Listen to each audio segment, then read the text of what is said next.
Desemprego assola milhares de brasileiros durante a pandemia. Pequenos e médios empresários aproveitam o momento de crise para se reinventar. E uma boa notícia. Construção civil aumenta o número de vagas para trabalhadores. E mais. Reveja os gols da rodada desta semana. E as atrações da agenda cultural. Tudo isso no Jornal do IESB, que está começando agora.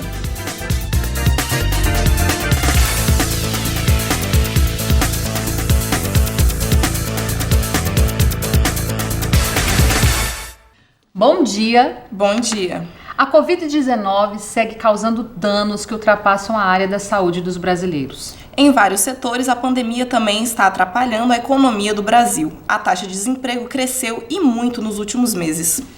A pandemia do coronavírus afetou a economia no mundo inteiro.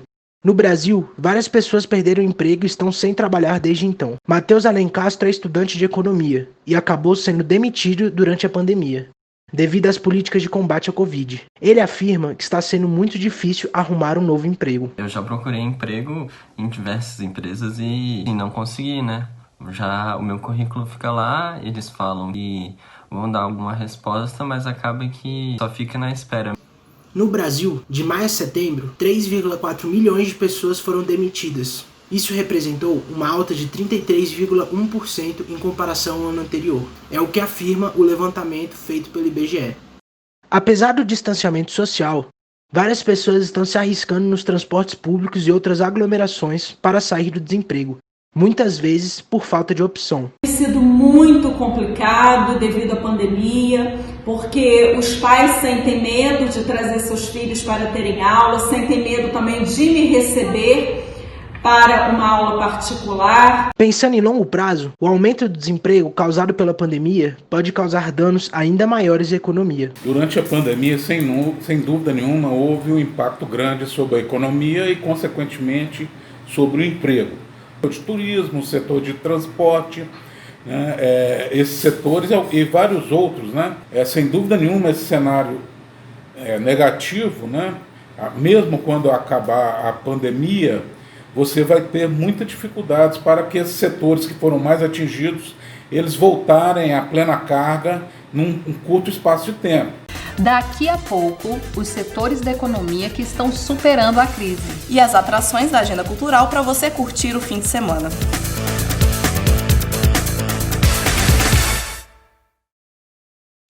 Eu acredito na rapaziada. Que segue em frente, segura o rojão. Eu ponho fé na fé da moçada. Que não foge da fera, enfrenta o leão. Eu vou à luta com essa juventude. Que não corre da raia a troco de nada. Eu vou no bloco dessa mocidade. Que não tá na saudade. Que constrói a manhã desejada. IESB, acreditando nos seus sonhos, indo à luta com seus alunos e botando muita fé em você.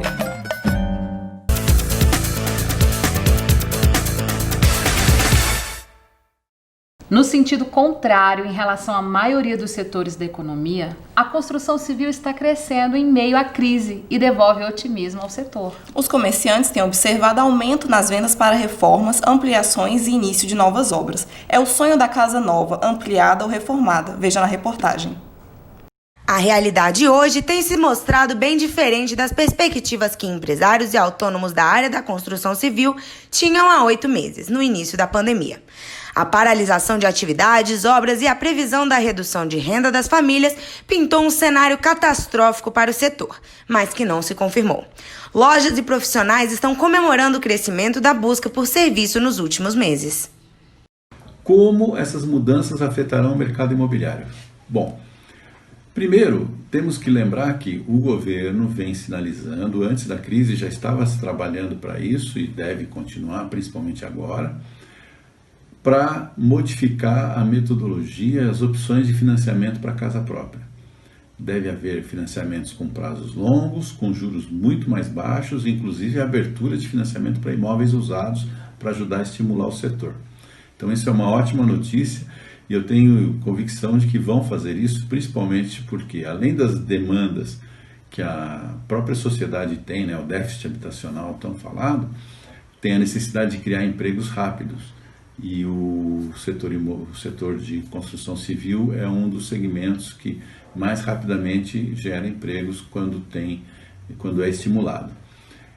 Além disso, os juros baixaram muito e os empréstimos de longo prazo se tornam muito mais viáveis, inclusive para o setor bancário, né? E isso também vai permitir que mais pessoas tenham acesso aos financiamentos, porque uma das coisas que dificultava era a tal da comprovação de renda. Como os juros são muito altos, as rendas exigidas para financiamento também eram altas. Diversas pessoas optaram por reformar as casas em tempos de pandemia. Outras, porém, já preferiram comprar outras casas, às vezes um espaço maior. De acordo com o Sindicato de Habitações, o número de vendas de imóveis aumentou no Distrito Federal. E, além disso, o preço das prestações tem ficado semelhante ao preço de um aluguel. Vivendo a pandemia do coronavírus, que parece que é uma coisa caótica, realmente é um problema de saúde enorme, mas o que eu queria passar para todos vocês que estão me assistindo, nós nunca tivemos os fatores macroeconômicos tão favoráveis ao mercado imobiliário. E eu queria ressaltá-los. Nós estamos com a taxa Selic de 3,75% ao ano. Ou seja, se você tirar o 20% de imposto, a pessoa vai aplicar o dinheiro e vai ter uma rentabilidade líquida de 3% ao ano. Isso vai dar 0,25% ao mês. O que quer dizer isso? Os aluguéis estão rendendo muito mais do que a aplicação financeira tradicional. Tivemos essa crise da Bolsa, que machucou aqueles que eram novatos, entraram achando que a Bolsa foi crescendo e subindo sem limite, tiveram agora uma queda de maior do que 50%. Conjuntura, juros baixos, empréstimos de longo prazo a juros baixíssimos, excesso de dinheiro, excesso de liquidez no mercado e coisas que a gente nunca poderia imaginar, tais como financiamento em 30 anos fixos em reais. Nós temos financiamento com IPCA mais 2,9% ao ano. Então, o que é? Se a gente parar um pouquinho e se com certeza essa crise vai ser rápida e vai passar, nós temos, ao longo desse breve histórico que nós fizemos aí de 20 e poucos anos, o melhor momento do tempo do ponto de vista econômico para o mercado imobiliário. Nós temos que transmitir para aquele cliente que tem um dinheiro na poupança, um dinheiro numa aplicação financeira, um dinheiro num CDB, que o momento é para investir em imóveis. A única aplicação que resistiu a toda a crise é o imóvel. O imóvel não virou pó, igual algumas ações viraram, o imóvel não derreteu, nem subiu, nem desceu igual. Agora é a hora de comprar imóvel. Na hora da crise, o porto seguro é o imóvel. E a gente está, dentro desse momento que estamos vivendo, estamos procurando esse porto seguro. O número de construções aumentou em todo o DF. De setembro a outubro foram abertas 9.000 novas vagas de emprego na construção civil, um aumento de 13,8% na quantidade de trabalhadores, em comparação com o mesmo período do ano passado, segundo a Condeplan. Contudo, o aumento repentino da demanda, aliado à paralisação parcial da produção em grandes centros, está tornando alguns produtos escassos nas lojas. É o caso do ferro, cimento e pisos. Os empresários reclamam desse atraso e os pedidos estão demorando mais para chegar. Muitos produtos tiveram preço reajustado pelos fornecedores. Ficou muito tempo em casa, nesse período de pandemia, começou a receber umas infiltrações, começou a perceber que a sua casa é mais quente do que você imaginava. Você sentiu necessidade de ter mais um outro quarto para uma visita, enfim. Foi o que eu tinha falado no período da pandemia. Eu achava que depois desse momento, sei lá, a demanda iria aumentar muito, e de fato isso aconteceu. No período pós-pandemia, o escritório teve uma demanda muito alta, está tendo uma demanda muito alta, tanto de projetos como de reformas, de construções. Isso é muito bom mesmo. Por outro lado, eu fico pensando com relação aos materiais de construção, tá? Os materiais de construção, o preço do material aumentou muito, gente, aumentou muito mesmo. De 100% da obra, eu diria que 60%, 65%, entre 55% e 65% corresponde a material de construção. O resto, os 40%, os 35% ali, corresponde ao serviço, à mão de obra, tá? E assim, dentro desse contexto todo, o material de construção disparou. Você percebe nessa cidade aí, saco de cimento, tijolo, revestimentos, argamassa, enfim, os insumos de modo geral. Existem alguns índices aí que afirmam isso, que os insumos aumentaram entre 10% e 15%, tá? Outros dizem que fora essas tabelas todas, na prática mesmo, na ponta do lápis, aqui fora, os materiais aumentaram muito mais. Eu acredito nisso, realmente os materiais aumentaram muito mais. A mão de obra, os serviços se mantiveram mais estáveis, digamos assim. O que aumentou foi realmente o material. Eu acredito, gente, que o material vai baixar, mas não para agora. Eu diria que lá para março do ano que vem. Por que teve tanto aumento, né? Por que você não vê... Existem obras que param porque não tem tijolo, não tem cimento. Por que isso aconteceu? Conversando com alguns amigos, lógico, que tem loja de material de construção, distância, eles me disseram que as fábricas pararam nesse período de pandemia, então atrasou muito o pedido. Eu tenho um amigo que tem uma loja de material de construção que fez pedido de tintas, por exemplo, que vai chegar ano que vem, no final do ano, de piso, que não vai chegar agora, entendeu? Vai demorar muito a chegar. Mas eu acredito que isso vai estabilizar. Lógico, as fábricas já estão voltando aí a todo vapor, e aí com o tempo isso vai estabilizar, a questão dessa logística de transportes, entrega dos materiais nas lojas. Isso vai normalizar. O preço vai baixar, mas não vai retornar para um preço que você estava acostumado antes da pandemia, por exemplo, né? Saca de cimento, milheiro de tijolo. Não vou falar em valores aqui porque é muito relativo, de cidade para cidade, de estado para estado. Vamos às eleições dos Estados Unidos nessa segunda-feira. O jogo acabou para Trump, não é mesmo? E ainda assim, ele não consegue superar o fato de que agora o país será governado por democratas. Joe Biden conseguiu uma reviravolta em estados importantes como Pensilvânia e Geórgia e garantiu a vitória. Daqui a pouco, veja quais foram os jogadores que jogaram bem e os que não tiveram bom desempenho. Não sai daí que a gente volta já já.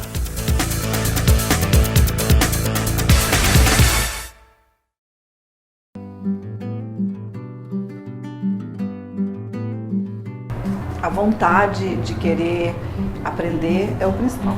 Eu acho que o grande lema não é você fazer o melhor. Eu acho que a grande história é você fazer o melhor possível. Todos os dias você acordar achando que você pode ser melhor do que ontem. Eu acho que esse é um lema para qualquer profissão, para qualquer pessoa que queira se destacar no mercado. Uma boa teoria aplicada na prática não tem chance de dar errado.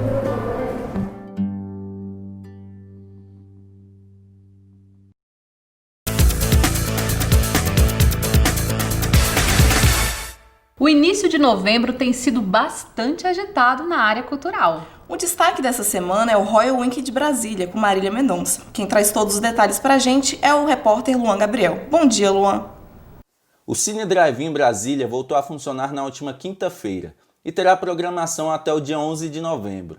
Scooby, o filme, Tenet e Como Cães e Gatos 3 Peludos Unidos serão exibidos diariamente com ingressos a partir de R$ 14. Dessa vez, a piscina do Royal Tulip vai se transformar em um grande bar, com uma estrutura incrível para realizar o Royal Weekend Brasília até o dia 15 de novembro. Marília Mendonça, o grupo Menos é Mais e Marcelo Falcão se apresentam a partir de sábado. Mais informações no site produçõesr2.com.br. O UK Music Hall, agora como gastrobar, conta com uma programação recheada.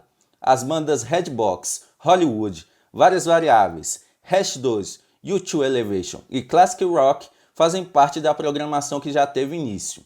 Neste domingo, conta com a apresentação da banda Várias Variáveis. O evento acontece até o dia 28 com ingressos a R$ 40.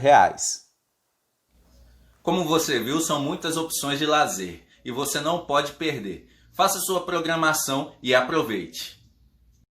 Vejam agora como foi o fim de semana do esporte nos campeonatos brasileiros. Em jogo de 5 gols, o Flamengo garantiu a classificação na Copa do Brasil. Ganhou de 3-2 do Atlético Paranaense. Os gols do Flamengo foram marcados por Pedro 2 vezes, Michael e Eric Ibissoli fizeram para o Atlético Paranaense. O Ceará conquistou a classificação na Copa do Brasil. Depois de empatar em 0-0 na Vila Belmiro, o Ceará ganhou de 1-0 do Santos no Castelão, com gol de Vina. Outro time que conseguiu garantir a sua classificação na Copa do Brasil foi o Internacional, que ganhou de 2-1 do Atlético Goianiense no Beira-Rio. Os gols do Inter foram marcados por Thiago Galhardo e Rodinei, e Júnior Brandão descontou para o Atlético Goianiense.